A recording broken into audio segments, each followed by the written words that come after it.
सीकर ते त्रिलोक सुवासी। जो आनंद के समुद्र हैं, ऐसे पुत्र का नाम मैं राम रखता हूँ। बोलिए रामचंद्र भगवान की। देखिए इस भारत के भूमि पर 3 रामों ने जन्म लिया। कौन कौन राम? एक तो राम हुए भगवान परशुराम। जब क्षत्रिय लोग अपना धर्म भूल गए, जब क्षत्रिय लोगों ने अपने धर्म को त्यागा, तो क्षत्रिय लोगों को सहस्त्रार्जुन आदि को उपदेश करने के लिए भगवान परशुराम के रूप में आते हैं। एक ब्राह्मण जब अपने ब्राह्मण धर्म को भूल गया, जब वो अस्त्र शस्त्र चलाना ही अपना परम धर्म मान लिया, तो ऐसे ब्राह्मण को उपदेश देने के लिए भगवान अयोध्या नरेश महाराज दशरथ के पुत्र श्री राम के रूप में आते। और भगवान किनके वंश में आते? क्षत्रिय वंश में। और भगवान परशुराम को उपदेश करते कि बाबा आप जाकर के भगवान का अब भजन करो। अब आपके अवतार के प्रयोजन सिद्ध हो चुके हैं, पूरा हो चुके हैं।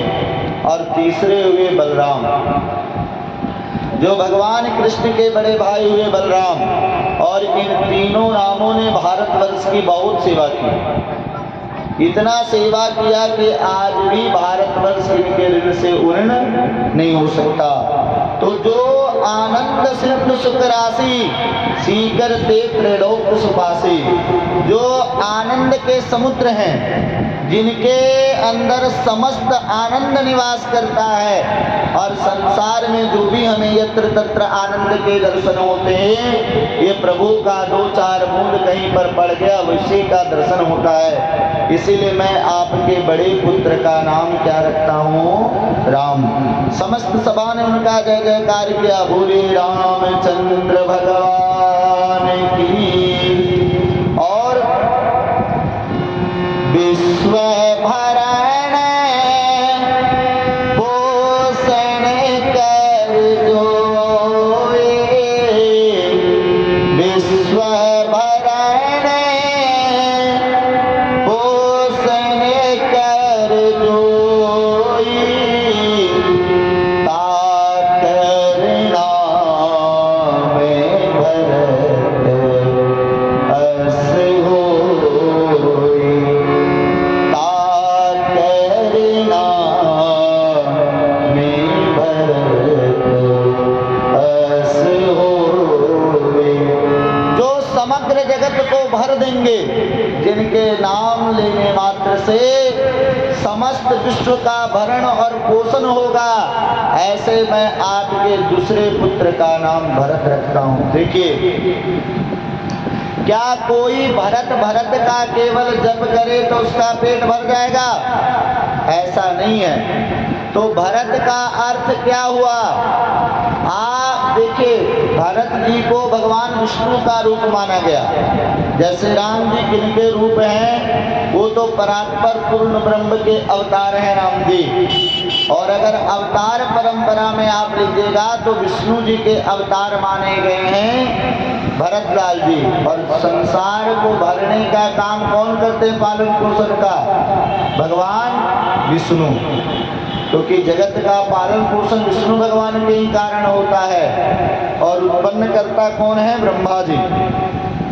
संहार करता कौन है? भगवान शिव।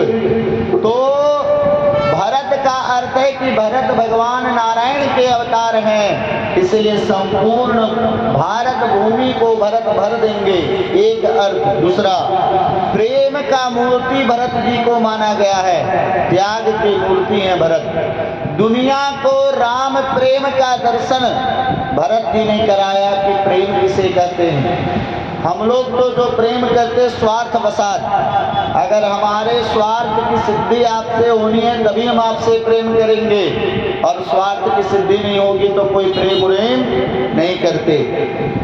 लेकिन भरत लाल जी का विशुद्ध प्रेम है भगवान के चरणों में। इतना प्रेम है महाराज कि जब राम जी को वनवास हुआ तो राम जी को मनाने के लिए श्री भरत जी अपने समग्र अयोध्या को छोड़ ले करके, अयोध्या के सभी राज तिलक के सामग्री को लेकर के और राम जी को मनाने के लिए जाते हैं। और राम के प्रेम का जगत को दर्शन कराते हैं। गोस्वामी जी कहते कि प्रेम अमीय मंदर बिरहा भरत पयोधि गंभीर और मति प्रगटों सुरसाद हुता कृपा सिंधु रघुबीर। गोस्वामी जी ने भरत जी के चरित्र के माध्यम से हम लोगों को बताया भरत चरित्र में कि भरत जी कैसे हैं। जैसे देवता और दानवों ने मिलकर के समुद्र का मंथन किया था, तो समुद्र के मंथन करने से क्या निकला? 14 रत्न है ना। उसमें प्रधान रत्न क्या था? अमृत। समुद्र मंथन किस लिए किया गया था? अमृत के लिए। तो यहाँ पर भरतलाल जी ने जो समुद्र महात्माओं ने समुद्र मंथन किया और उस समुद्र मंथन के द्वारा क्या निकला? तो प्रेम ही यहाँ अमृत निकला। प्रेम अमृत है। जगत को प्रेम करने के लिए राम से किस तरह से प्रेम किया जाए, ये संपूर्ण विश्व को श्री भरतलाल जी ने सिखाया। तो प्रेम अमीय मंदर बिरहा, जैसे मंदराचल के द्वारा समुद्र मंथन किया गया था, तो यहाँ मंदराचल क्या है? तो 14 वर्ष का जो राम जी का बिरह है, राम जी का जो वनवास है, वही यहाँ पर मंदराचल है। प्रेम अमीय मंदर बिरहा भरत पयोधि गंभीर। और समुद्र यहाँ पर क्या है? तो भरत पयोधि गंभीर। भरत जी लाल जी ही यहाँ पर महाराज समुद्र के स्थान हैं। भरत जी का प्रेम ही यहाँ समुद्र स्थान है। और मति प्रगटों सुरसाद हुता, जैसे देवताओं वो वहाँ पर भगवान ने ही समुद्र मंथन किया। भले देवता दानव वो लाए वासुकी को, मंदराचल को लाए, लेकिन जब तक भगवान नहीं लगे तब तक समुद्र मंथन नहीं हुआ। क्योंकि जब मंदराचल को डाला गया समुद्र के अंदर, तो वो अंदर धंसने लगा पाताल की ओर, तो भगवान ही कच्छप रूप धारण करके और उस मंदराचल को अपने पीठ के ऊपर धारण करते हैं। और देवता दानव जब नहीं मथ पाए अपने शक्ति के द्वारा, तो भगवान ही 1000 हाथों के द्वारा समुद्र मंथन के भी कार्य को पूर्ण किया। किसके लिए? ताकि देवता और दानवों को ये अमृत प्राप्त हो, देवताओं को, हमारे प्रेमियों को ये अमृत मिले। उसी तरह से यहाँ पर भरतलाल जी समुद्र का मंथन करने वाले कौन हैं? भगवान श्री राम जी। और किसके लिए यहाँ पर प्रेम रूपी अमृत को निकाला गया?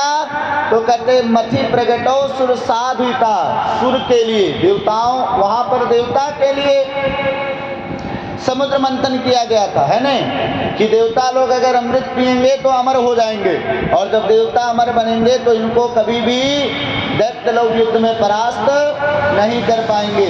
तो यहाँ देवता के स्थान कौन है? तो देवता के स्थान है साधु। साधुओं के लिए भगवान राम जी ने इस भरत रूपी समुद्र का महाराज इसका मंथन किया। मथि प्रगटो सुर साधुता कृपा सिंधु रघुवीर। रघुवीर क्योंकि वो वीर हैं, त्याग वीरो दया वीरो विद्या वीरो विचक्षणः पराक्रम महावीरो धर्म वीरा सदाश्रिता। भगवान राम जी बहुत बड़े महावीर हैं, रघुवीर हैं। ऐसे रघुवीर ने इनका मंथन किया और जगत को प्रेम का दान सिखाया। प्रेम किस तरह से किया जाता है, ये जगत को अगर किसी ने सिखाया तो श्री भरतलाल जी ने सिखाया। तो जगत को भगवान के प्रेम से भर देगा। भैया धन से तो सब लोग भरता है न? हम अगर अच्छे पद को प्राप्त कर लिए तो धन बहुत कमा लेंगे, लेकिन क्या धन अपने साथ लेके जाएंगे? क्या हमारे बाप दादा लेके देंगे? हम क्या लेके जाएंगे? अगर हमारे पास कुछ मरने के बाद जाएगा तो भगवान के भक्ति रूपी प्रेमी हमारे साथ जाएगा। भक्ति को ही प्रेम की संज्ञा प्राप्त है। तो जो भगवान के चरणों में बैठ करके भगवान की भक्ति की जाती है, आप पूर्व जन्म में आप किए जो इस जन्म में फल स्वरूप आपको मिल रहा है, इस जन्म में आप करोगे तो अगला जन्म में फिर आपको प्राप्त होगा। तो यहाँ गुरुदेव वशिष्ठ ने क्या कहा कि विश्व भरण पोषण कर जोई, जो विश्व को राम के प्रेम से भर देंगे, ऐसे ताकर नाम भरत अस होई। उनका नाम भरत मैं रखता हूँ। जिस तरह से 3 नाम हुए, इसी तरह से इस भारत में 3 भरत भी हुए। एक हुए भागवत के जड़ भरत, जो महाराज दुनिया को उन्होंने भी भगवान के प्रेम का दर्शन कराया। और यहाँ राम कथा के भरत, जो त्याग और प्रेम की मूर्ति हुए। और तीसरे पुत्र हुए भरत शकुंतला के पुत्र भरत, है न, जो बचपन में ही शेर का दांत पी लिया करते थे।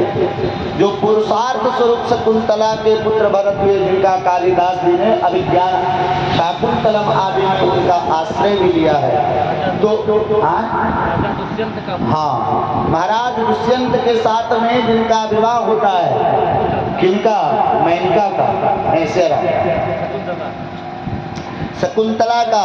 और ऐसे दुष्यंत और शकुंतला के पुत्र हुए भरत, जो बचपन में ही शेर का दांत गिन लिया करते थे, शेर के साथ में खेलते थे। वो इतने बड़े पराक्रमी, विश्वामित्र के द्वारा, मेनका के द्वारा। हाँ, तो ऐसे श्री भरत जी महाराज के द्वारा, मेनका के गर्भ के द्वारा ऐसे भरत जी, और इन तीनों भरतों ने भारतवर्ष की बड़ी सेवा करी, जिनके नाम पर इस देश का नाम क्या पड़ा? भारतवर्ष।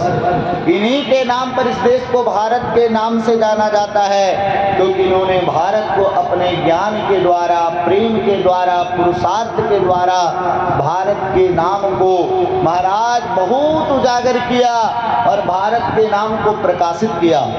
तो बोलिए श्री भरतलाल जी महाराज की। और देखिए, इसके बाद किनका नाम रखना चाहिए था? लक्ष्मण जी का। मैट आप पहन सकते अपने पास, लेकिन परंपरा बदल देते हैं। लक्ष्मण जी का नाम नहीं रखा जाता, उसके बाद कहा जाता जाके सुमिरन ते निपुणासा नाम शत्रुघ्न वेद प्रकाशा। जिनके स्मरण मात्र से शत्रुओं का नाश हो जाएगा, ऐसे छोटे पुत्र का नाम मैं शत्रुघ्न रखता हूँ। बोलिए शत्रुघ्न लाल भगवान की। पूरे राम कथा में, पूरे रामचरितमानस की कथा को आप श्रवण करिएगा तो एक भी ऐसा प्रसंग आपको नहीं मिलेगा कि जिससे शत्रुघ्न जी ने युद्ध किया हो, है नहीं। अन्य रामायणों में मिलता है कि उन्होंने लवणासुर के साथ में युद्ध किया और मथुरा का राजा बने, लेकिन रामचरितमानस में ऐसा कोई प्रसंग आपको स्पष्ट रूप से नहीं मिलेगा कि जिसमें ये बताया गया हो कि शत्रुघ्न लाल जी ने किसी से युद्ध किया हो। लेकिन गोस्वामी जी कहते हैं कि जिनके स्मरण मात्र से शत्रुओं का नाश हो जाएगा। क्यों ऐसा कहा? तो देखिए, बाहर के शत्रु से तो सब कोई लड़ सकता है ना, लेकिन अंदर के शत्रु से कोई लड़ नहीं पाता। जैसे आदमी बहुत बड़ा हो, उसको उसके पास बहुत बड़ी सेना हो तो बाहर से लड़ लेगा, लेकिन घर वाले, घर के परिवारों से लड़ पाएगा क्या? जो आदमी कहीं नहीं हारता वह भी घर में आकर के हार जाता है। तो श्री शत्रुघ्न लाल जी किससे लड़े?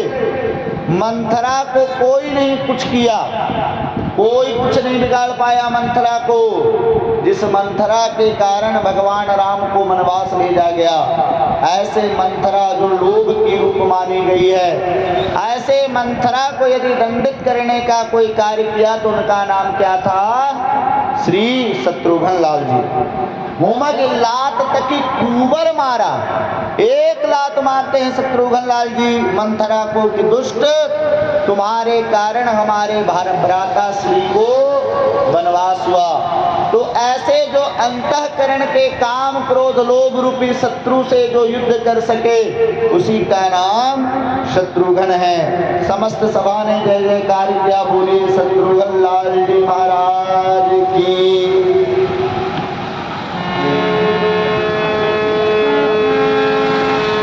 लक्षण धाम राम प्रिया, सकल जगत आधार, और गुरु वशिष्ठ ते ही राखा, लक्ष्मण नाम उदार।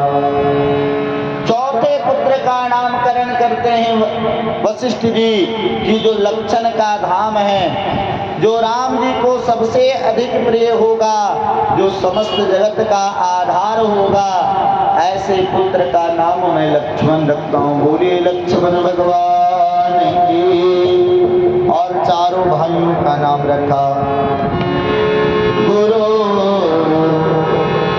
इस तरह से चारों पुत्र थोड़े बड़े हुए हैं। रामलाल जी बहुत सारे बाल लीलाओं को करते हैं। और जब भरतलाल जी भोजन करने बैठते तो भोजन करते बोले जब राजा नहीं आवत तज बाल समाजा। और कौशल्या जब बोलने जाए, कौशल्या जब बोलने जाए, ठुमके ठुमके प्रभु चलहि पर आए। ठुमके ठुमके प्रभु चलहि पर आए। अब रामलाल जी थोड़ा बड़े हो गए। बचपन में बाल वृंदों के साथ में, बाल सखा के साथ में क्रीड़ा करते हैं। दशरथ जी जब भोजन को बैठते हैं तो रामलाल जी को बुलाते हैं कि रामलाल जी आप आइए, मैं भोजन करूंगा। तो भोजन करत बोल जब राजा, तो नहीं आवत तजी बाल समाजा। दशरथ जी बुलाते हैं तो राम जी नहीं आते। अपने बालकों को छोड़ करके राम जी नहीं आते। क्यों नहीं आते? राम जी तो मर्यादा पुरुषोत्तम है, इनको अपने पिता के आज्ञा का पालन करना चाहिए। तो राम जी क्यों नहीं आते? तो रामलाल जी कहते हैं कि हमें हमारे पिताजी नहीं बुला रहे हैं, हमें तो राजा बुला रहे हैं और मैं किसी राजा के बुलाने पर नहीं जाता। अगर कोई राजा का विमान लेकर के भगवान को बुलाना चाहेगा तो मैं नहीं जाऊंगा। दूसरा बात कि केवल राम जी को बुला रहे हैं, दशरथ जी उनके मित्र मंडली को नहीं बुलाते हैं। राम जी के भैया हमारे मित्र मंडली भूखे न और मैं भोजन कर लूं, ऐसा कभी नहीं हो सकता। ये है रामलाल जी का स्वभाव। बचपन से ही ये अपने मित्र जिसको मानते थे उनको हृदय से मानते थे। तो माँ कौशल्या जब बोलन जाई तो ठुमुक ठुमुक प्रभु चले पर आए। जब माँ कौशल्या पकड़ने के लिए जाते तो ठाकुर जी ठुमुकते हैं। इसके ऊपर बड़ा सुंदर सुंदर भजन है। ठुमुक चलत रामचंद्र बाजत पग पैननिया आदि भजन गाया गया है। बहुत सुंदर सुंदर पद पदावली। तो नारायण ऐसे राम जी के लिए जब गति करती हैं माँ कौशल्या, तो रामलाल जी को पकड़ करके लाती हैं और दशरथ जी के गोद में बैठा देती हैं। इसका अर्थ क्या है? कोई व्यक्ति राजा होने के विमान में बैठेगा तो भगवान उसके पास नहीं आएंगे। भगवान को प्राप्त करने के लिए थोड़ा गति करने की आवश्यकता है, चलने की आवश्यकता है। और माँ कौशल्या जब चल करके जाती हैं तो रामलाल जी को पकड़ के और रामलाल जी को गोदी में बैठा देती हैं, क्योंकि भक्ति स्वरूपा मानी गई माँ कौशल्या। और बिना भक्ति के भगवान ज्ञान के पास नहीं आते और ज्ञान स्वरूप हैं दशरथ जी। तो ज्ञान के गोद में अगर भगवान को कोई बैठा सकता है तो भक्ति, कोई ज्ञान का कितना भी अभिमान लिए रहे, भगवान उसे मिलने वाले नहीं हैं। अब ठाकुर लाल जी बहुत सारे बाल लीलाओं को करते, बहुत अद्भुत लीला है। भगवान सिद्धि आए हैं। एक बार तो राम जी क्या है महाराज कि कबहू शशि मांगत आर्य करे, कबहू प्रतिबिंब निहारी डरे, कबहू करताल बजाय के नाचत मातु सबे मन मोद भरे। और कभी कभी रामलाल जी कहते मैया मैं चंदा लूंगा खिलौने के रूप में, है न। मैया कौशल्या बोलती है कि रामलाल जी चंद्रमा को मैं कैसे नीचे लाऊं। अब देखिए चंद्रमा केवल राम जी ही नहीं, भगवान कृष्ण को भी चंद्रमा बहुत प्रिय है। इसलिए सूर्यदास ने भी लिखा कि चंद्र खिलौना नहीं होनी मैया। चंद्रमा के लिए राम जी भी अड़ते और कृष्ण जी भी क्यों? चंद्रमा से भगवान को इतना प्रेम क्यों है? तो चंद्रमा जो है रिश्ता में भगवान का साला लगता है न। कैसे? चंद्रमा का उत्पत्ति हुआ है समुद्र मंथन के द्वारा, और माँ लक्ष्मी कहाँ से निकली? समुद्र के द्वारा। तो लक्ष्मी जी के पति कौन हुए? भगवान विष्णु। और चंद्रमा लक्ष्मी जी का कौन लगा? भाई, क्योंकि दोनों का उत्पत्ति स्थान समुद्र है। तो भैया पत्नी का भाई कौन लगा? साला रिश्ता में। और भगवान को साला साहब से इतना प्रेम है कि बचपन से ही साला को नहीं बोलते। तो कबहू शशि मांगत आर्य करे, अड़ जाते हैं कि हमको चंद्रमा चाहिए। अब कौशल्या जी कहती है कि कैसे मैं चंद्रमा रामलाल जी को दूं? फिर युक्ति माँ कौशल्या को सोचती है, परात में जल भर के लाती हैं और मणिमय आंगन में रखती हैं, और भगवान को दिखाती, देखिए रामलाल जी चंद्रमा परात में। और भगवान जब पकड़ना चाहते, जब हाथ जल में डालते तो जल बिखर जाता, तो चंद्रमा गायब। जब देखते हैं तब खुश, और जब गायब होता तो रोने लगते। इस तरह से बाल लीला भगवान करें। कबहू शशि मांगत आर्य करे, कबहू प्रतिबिंब निहारी डरे। क्योंकि महाराज दशरथ के आंगन में जितने भी खंबे लगे हुए थे वो सब मणि के थे। उन खंभों में हीरा, मोती, पन्ना आदि ऐसे बहुमूल्य रत्न लगा हुआ था। और ऐसे बहुमूल्य मणि जड़ित जब खंबे में अपने स्वरूप को रामलाल जी देखते हैं तो कहते, भैया इतना कोई सुंदर बालक। देखिए रामलाल जी इतने अपना रूप पर कोई नहीं मोहित होता। आदमी कितना भी सुंदर हो, लेकिन अपना रूप देख करके अपने मोहित कोई नहीं होता। अपना स्वरूप पर कोई भी आसक्त नहीं हो सकता। लेकिन रामलाल जी कहते रहे, भैया इतना सुंदर भी कोई होता है, अगर मैया इसको देखेगी तो हमको तो छोड़ देगी। ऐसे ठाकुर जी बहुत तरह से बाल लीला कर रहे हैं। रामलाल जी थोड़ा बड़े हुए तो उनका यज्ञोपवीत संस्कार किया गया, और जब जनेऊ संस्कार हुआ तब क्या हुआ? गुरु गृह गए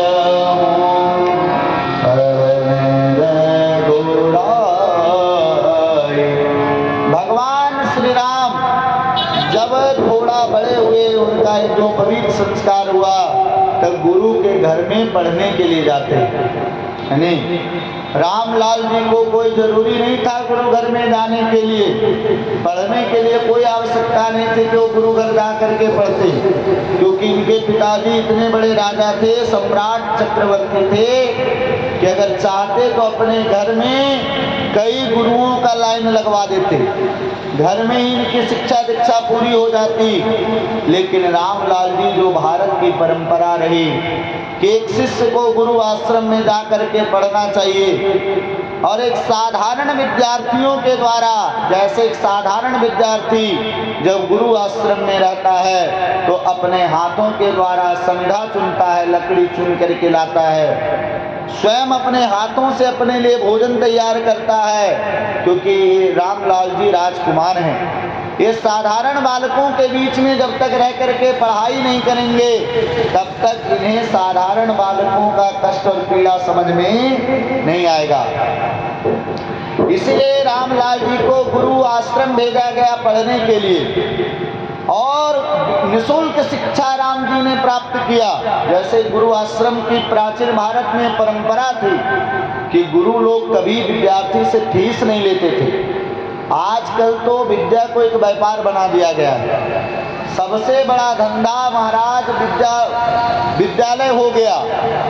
जिस गरीब आदमी तो अपने संतान को अच्छा एजुकेशन के लिए सोच भी नहीं सकता कि हम बहुत अच्छा पढ़ा लें अपने संतान को, ये संभव ही नहीं है, क्योंकि इतना डोनेशन, इतना फीस लिया जाता है, एक साधारण आदमी के बस से ऊपर की बात है। तो जिस भारत भारतवर्ष में भगवान राम जो चक्रवर्ती सम्राट के पुत्र थे, अगर एक बार दशरथ जी चाहते तो कई विश्वविद्यालय अपने द्वारा बनवा देते।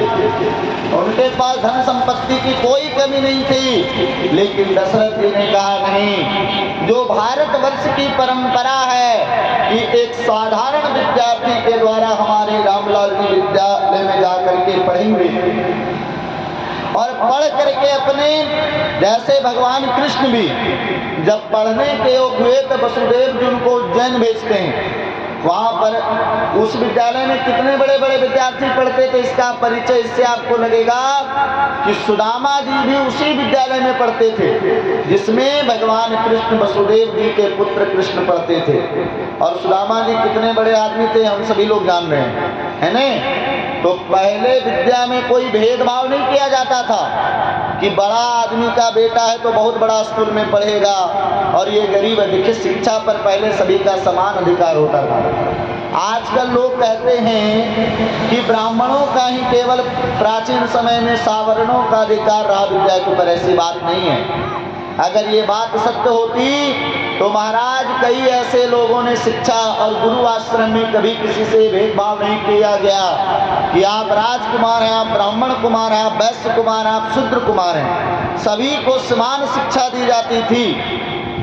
जो पढ़ने योग्य विद्यार्थी, अगर ऐसा होता तो भगवान व्यास कोई बहुत बड़े ऊंचे कुल में जन्म लेते, लेकिन व्यास जी भी एक निम्न वर्ग के माता के द्वारा जन्म लिए। उनको हमारे सदग्रंथों ने कितना आशीर्वाद दिया। अरे 18 पुराणों के रचयिता हुए भगवान व्यास। हम मानते हैं कि पाराशर जी उनके पिता थे, लेकिन ऐसा आपको कहीं प्रसंग नहीं मिलेगा कि पाराशर जी के पास जाकर के वेद व्यास जी पढ़े होंगे।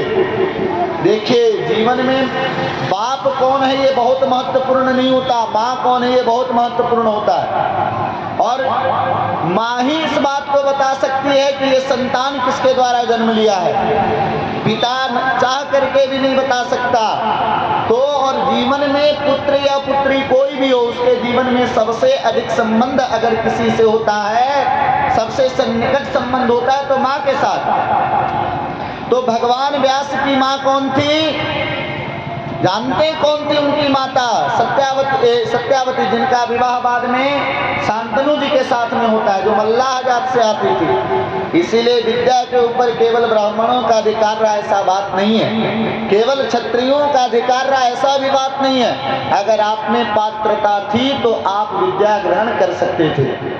और भैया अगर इतने ही योग्य हो तो आरक्षण का भीख बंद कर दो, तब तुम्हें पता चल जाएगा कि तुम में कितनी योग्यता है। आप सावर्णों को तो गाली दोगे, हाँ, लेकिन संबंध भी उन्हीं के साथ स्थापित करना है और अपने आप को इतना बड़ा प्रदर्शित करोगे कि आपसे बड़ा कोई नहीं है। खूब बड़े बने रहो, लेकिन ऐसा भी बड़ा मत बनो कि दूसरे को नीचा दिखाओ। आप बड़े होंगे, लेकिन कभी किसी का शोषण किया गया नहीं। जो पात्रता रहा उसको सदैव पढ़ने। कुछ लोग किए होंगे गलत, पहले भी कुछ लोगों के द्वारा गलती होती थी, आज भी होता है। आज भी कोई समाज बहुत दूध का धुला नहीं है। हर समय ऐसी व्यवस्था रही, जो व्यवस्था पूर्व में थी वो व्यवस्था आज भी है। और जब तक ये पृथ्वी रहेगी ये व्यवस्था कभी समाप्त होने वाली नहीं है। लेकिन समाज का दुर्भाग्य ये है कि हमको तो केवल राजनीति करनी है, राजनीति का रोटी सेकना है इसके ऊपर। लेकिन देखिए, राम जी के जीवन का दर्शन करिए। अगर ऐसा भेदभाव होता महाराज दशरथ के मन में कि नहीं हमारे रामलाल जी राजा के पुत्र हैं। आज भी आप देखिए, जो बड़े लोगों के पुत्र होंगे न, बड़े लोगों के बेटा बेटी, वो कभी साधारण विद्यालय में अपने संतान को नहीं पढ़ाएंगे। पढ़ाते हैं क्या? हम लोग खूब दुहाई देते हैं कि बराबरी आना चाहिए, समता आना चाहिए, महाराज सबको समान अधिकार मिलना चाहिए। रे केवल दुहाई देने से नहीं होता, आप उसको चरितार्थ करोगे तभी ये बात समझ में आएगा। आज भी समाज में इतना भेदभाव है कि हम उनके बीच में जा कर के बैठें जो हमारे लायक नहीं है तो हमारा सम्मान चला जाएगा। ये भेदभाव उस समय से ज़्यादा रहा। अगर ऐसा भेदभाव महाराज दशरथ के मन में होता तो एक साधारण विद्यार्थियों के बीच में अपने रामलाल जी को, चारों कुमार को पढ़ने के लिए नहीं भेजते। रामलाल जी साधारण विद्यार्थी का जीवन जी करके गुरु गिर गए पढ़न रघुराई, गुरु के घर में पढ़ने के लिए जाते और अल्पकाल विद्या सब आई। अल्पकाल में समस्त विद्याओं को अध्ययन करते हैं। ये तो भगवान नवलीला कर रहे हैं। जिनकी जाति सहज श्वास सुखचारी, सो हरि पढ़िया कौतुक भारी। अरे जिन भगवान का श्वासा ही चारों वेद है, ऋग अजुर साम अथर्व चारों वेद है, ऐसा भगवान पढ़ करके दुनिया को लीला दिखा रहे हैं कि भैया मैं भले ही भगवान हूँ, लेकिन मैंने भी जब संसार में जन्म लिया तो हमें भी शिक्षा दीक्षा ग्रहण करनी पड़ी। अब राम जी के दिनचर्या का दर्शन करिए। आजकल माता देखिए, आज के संतानों को ये बात बहुत ध्यान से समझने योग्य है।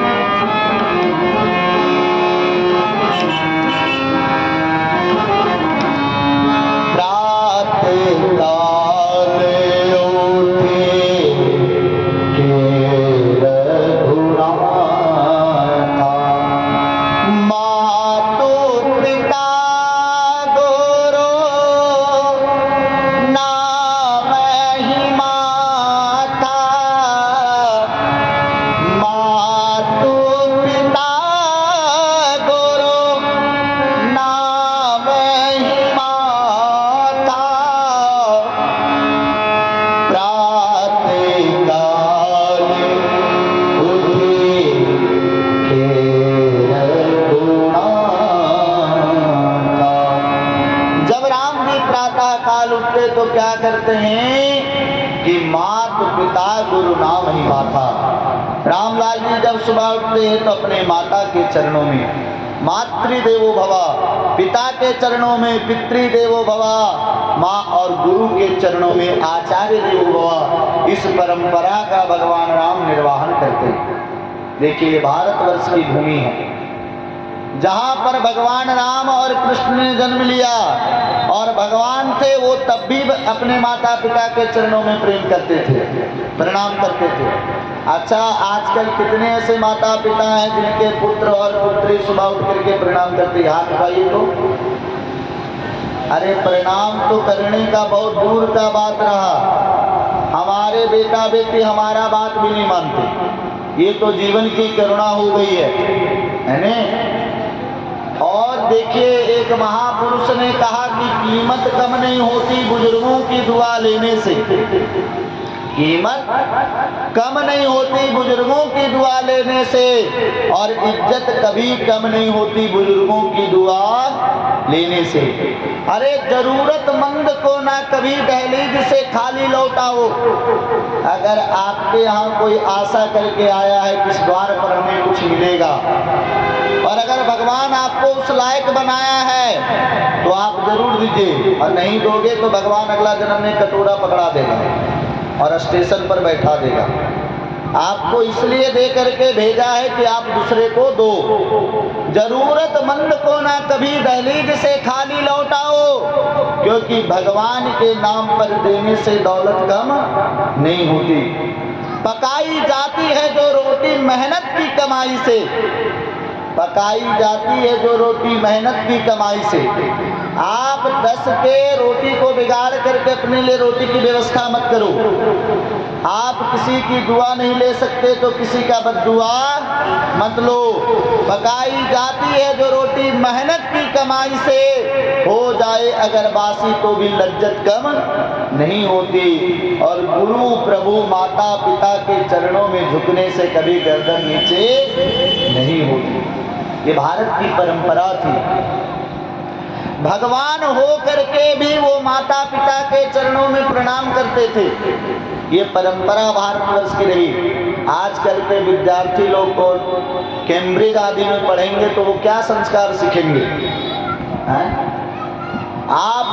हमारा सबसे बड़ा विद्यालय हमारा घर होता है। जीवन का पहला विद्यालय क्या है? हो अपना घर है। और ऐसे घर में जो अपने संतानों को उत्तम शिक्षा नहीं देगा तो बाहर से कुछ भी आप प्राप्त नहीं कर सकते।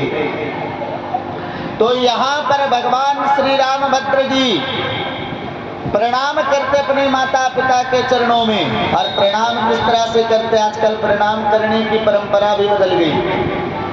पहले साष्टांग प्रणाम करने का नियम था, 8 अंगों से प्रणाम किया जाता है। हम किसी को प्रणाम करें तो कितने अंग से, 8 अंग से। दोर्भ्याम पादाभ्याम जानुभ्याम उरसा शिरसा दृसा मनसा वचसा चेति प्रणामोष्टांग ईलिता। दोर्भ्याम मतलब दोनों हाथों से, पादाभ्याम दोनों पैर से, जानुभ्याम दोनों घुटनों से। आप जोड़ते जाइएगा गिनती, ठीक नहीं। हाथ पैर घुटने, उर्सा हृदय से, सिरसा मस्तक से। अब ऐसा नहीं कि हाथ और माथा से प्रणाम करो, मन में गाली दे रहे। मनसा मन के द्वारा, वचसा वाणी के द्वारा, 8 अंगों से जो प्रणाम किया जाता है वही जीव का कल्याण करता है। एक हाथ से कभी प्रणाम नहीं करना चाहिए। एक हाथ से किया गया प्रणाम जीवन के समस्त पुण्यों को नष्ट कर देता है। इसीलिए अगर प्रणाम करना, और देखिए प्रणाम करने की परंपरा क्या है, बायां हाथ से बायां पैर को स्पर्श करें और दाहिना हाथ से दाहिना पैर को स्पर्श करें। हम लोगों का हाथ इस तरह से रहना चाहिए। और अपने नाम और गोत्र का उच्चारण करके प्रणाम किया जाता है पैर चरण में। क्यों? क्योंकि चरण में भगवान विष्णु का वास माना गया है। पहले लोग पैर में प्रणाम करते थे, बाद में लोग घुटना में प्रणाम करने लगे, अब कमर में प्रणाम करता है लोग। अब देखो भयंकर कलयुग आएगा तो कहाँ कहाँ लोग प्रणाम करेंगे। तो राम जी अपने जीवन के द्वारा, दिनचर्या के द्वारा हम लोगों को शिक्षा प्रदान करते हैं कि प्रातः काल उठ के रघुनाथा, मात पिता गुरु नामहि माथा। अपने माता पिता गुरुजनों के चरणों में प्रणाम करते। देखिए कथा का फल क्या है। हम भी कम से कम इतना सीख करके जाएं कि माता पिता गुरु आदि के चरणों में हम प्रणाम करें। अब राम जी मृग शिकार के लिए निकलते हैं, मृगया का शिकार करते। कुछ लोग कहते हैं कि राम जी मृग शिकार क्यों करते। तो देखिए, जो महात्मा महापुरुष लोग राम जी के हाथों से अपना कल्याण करने के लिए मृग के रूप में आए हैं, भगवान उन्हीं मृगों को छू करके मारते हैं। अब रामलाल जी कुछ बड़े हो गए तो माँ कौशल्या कहती थी कि अरे भैया दशरथ जी को कि पतिदेव, अरे लाला का विवाह कब करोगे, क्योंकि लाला बहुत बड़े हो जाएंगे तो अच्छी पत्नी नहीं मिलेगी। इसीलिए अगर अच्छी पत्नी चाहते हो तो समय से इनका विवाह कर दो। तो एक दिन इनके दिखवार आ गए। जैसे पहले विवाह कराना ब्राह्मणों का, संतों का कार्य था, तो पूरे प्रसंग को तुलसीदास जी महाराज मोड़ते हैं